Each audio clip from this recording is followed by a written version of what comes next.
Welcome back to my channel. So ngayon guys, papakita ko sa inyo kung paano maglinis ng ahas. So malaking ahas po yan. Thailand, so, paborito dyan nila. is magkal. So hindi ko siya nabutan kung nung kukunan pa lang siya ng skin or panitan ng longgo.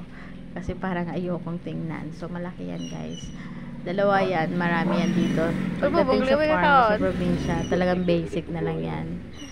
So, sabi nga nila bawal, pero hindi. Kapag harmful na siya, pwede na siya. Kala ko talaga, pamila-pila ka gatos pala yan. Dito, delikado siya sa mga bata. At saka, kaya nakuha siya sa tawag dito, patuloy. So, yan guys, tingnan nyo.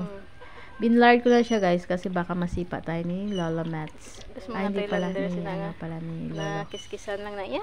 Ni Lolo Whitey. So, ayan guys, tingnan ninyo. Inipihan ko lang siya yung aking yatay? Talaga pala guys, ang langsan yan. So, ayan yung kanyang tinatawag nilang atay. So, ang haba pala.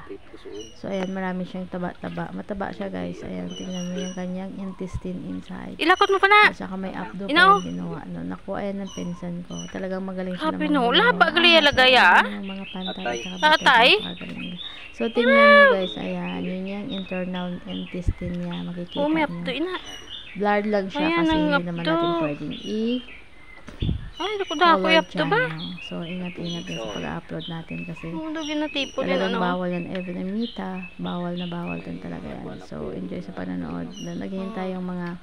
Naghihintay yung mga duck or mga pato. Sa amin dito ang tawag dito itik or gipi sa probinsya at saka sa Ilonggo.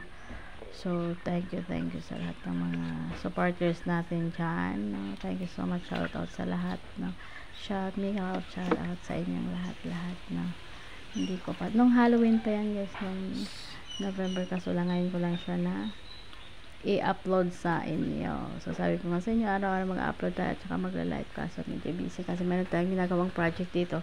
Yung aking hituan. So, once again guys, thank you so much sa inyong panonood. Lagi itong inyong lingkod. Lingkod ha. No, my solo adventures. Tambok dalba?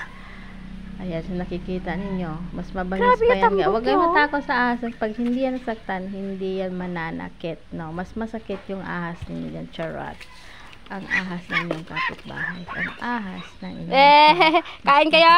Ayan, nag-aagawan sila.